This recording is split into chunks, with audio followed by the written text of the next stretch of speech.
we picked all the jury. And it ended up being a week-long trial. Everybody was surprised that it was going to be that long, so it was kind of a shock. The judge had not heard one of the people say they were going to have problems with that schedule. So we might lose the alternate juror. If we did, it would be a mistrial. If we lost one of the regular jurors, it would be a mistrial, another year, another $50,000, etc. Then at the end of the day, one of the people that was going to be on the jury was a veteran, and he'd had a friend of his die in his arms from a head injury, and he was just shaking and crying. So it looked like we may have a mistrial. My attorney was very, very upset in a caring way. So I had held the energy. I brought in the energy. You can bring in what you choose very strongly. That it was going to be the highest good for me. And what I asked some friends to hold was, after that it was not only the highest good for me, it was a healing for the veteran and for the highest good of all concerned. And I was including the insurance company. Because I wasn't interested in them being taken, nor was I interested in myself or the taxpayer of the state of Colorado being taken either. Where this is leading to, and then I'll tell you the outcome, is it was like David and Goliath. And I invite you to trust in the wisdom of the circumstance. And that if you happen to be David and there is a Goliath, don't play like Goliath, be David. Be true to who you are and trust in the process. And really find more than you ever thought possible from within you and receive all that comes to you from what appears to be the outside of you. And the outcome was that we won. I won 15% of the value of my case, so it was enough to go forward. They made the veteran the head of the jury, and the insurance company did not get taken either. What I would like to leave you with is a verse from my book, Vice Versa Verse, Inspiring Twists on How to View Your Life and Fill Your Soul. Because resilience is our natural nature. And it's called It's Our Nature. It's our nature to bloom again after a hard winter. And very often, the harder the winter, the bigger the blooms.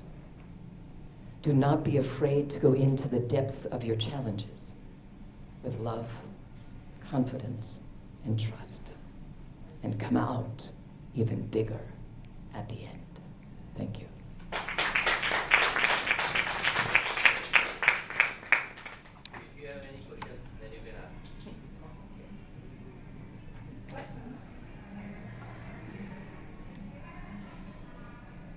Anything anybody would like to say? I think all three of you are, Well, do we have another mic? Yeah, two mics? Oh, mic is there.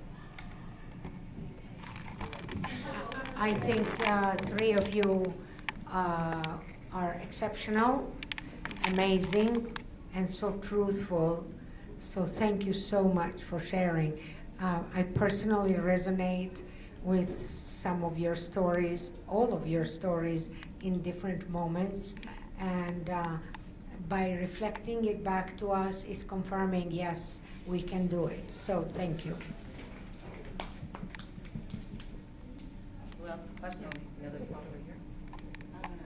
I guess also, yeah, I really appreciated the compliment of all three of you because I have meditated my whole life. My mom taught me when I was 4 or 5.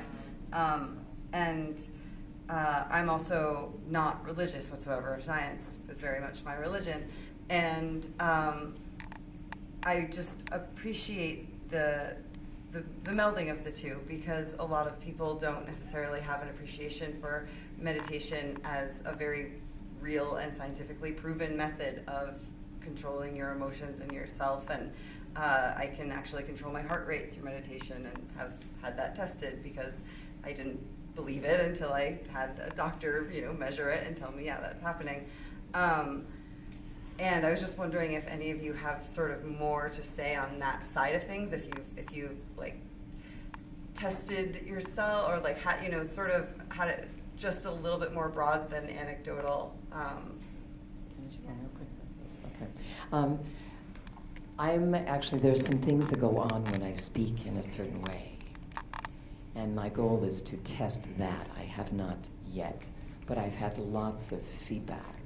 For me personally, I use Qigong, healing touch, some yoga, meditation every day, and it's helped enormously in my healing process, and I experience it all coming down, and I've observed and read about science for that. I do want to say one quick thing that they found by bringing meditation to schools. There's some videos online that are wonderful. By bringing meditation to schools, it seems all bullying and all violence stop.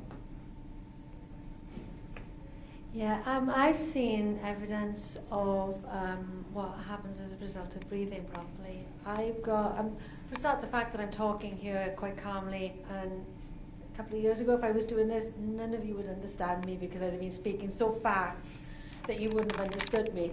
But I've got asthma, and I've had asthma since I was a child, and I think I probably mentioned I used to smoke, which was just really stupid. You know, if I could find a way to self-destruct, I found it. But I gave up smoking, and actually it was before I gave up smoking, my last asthma attack that meant I had to go to the hospital to go on the nebulizer.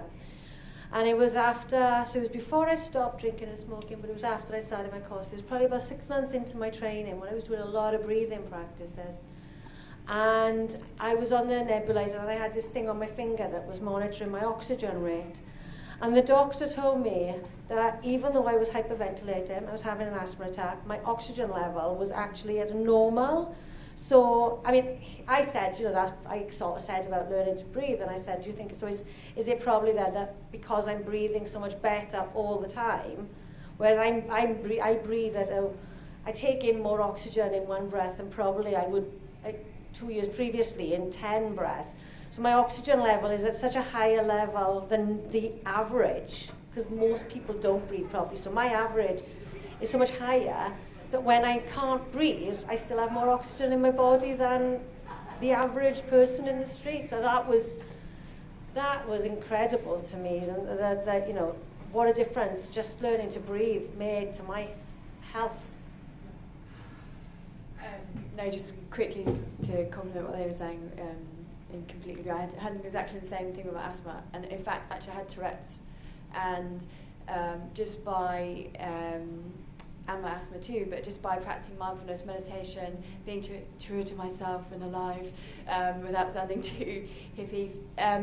Yeah. So and actually, my Tourette's, I occasionally bark when I have Tourette's, and there was for 2 years I'd be twitching all the time and kicking, and because I was sexually abused from the age of 0 to 12 years old, so my body was carrying so much biologically that the way it would discharge is twitch, like release. So by sort of stopping and being still, it helped to release the Tourette's. And then just the other thing around meditation, just really quickly, is I had a board meeting a couple of weeks ago, absolutely stressed. I travelled 2.5 hours into London, and I was studying for the bar, I'm doing this, I got my book, I'm running consultancy, I'm managing the entrepreneurs, and I was just utterly stressed. And I was like, I can't go into this board meeting and make the best decisions that I could possibly make. So I went to the toilet, did 5 minutes meditation. Oh my God, I went in there like Richard Branson. I was like, whoa, yeah, I've got some clarity, I've got some strategy, I've got, you know, and I'm still myself. So I really do see the science of it and the sort of spiritual, as you said. Just to one point, before I started my yoga teacher training, I did an online test looking at whether I had bipolar disorder, and I was quite high up the scale on this test that was apparently the test that a doctor would have given me, and don't get any of those symptoms anymore either. So I think that it's cured me on many levels. Any other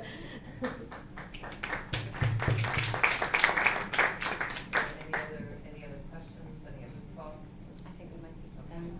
Thank you all so much. Thank you all of you for giving a valuable time.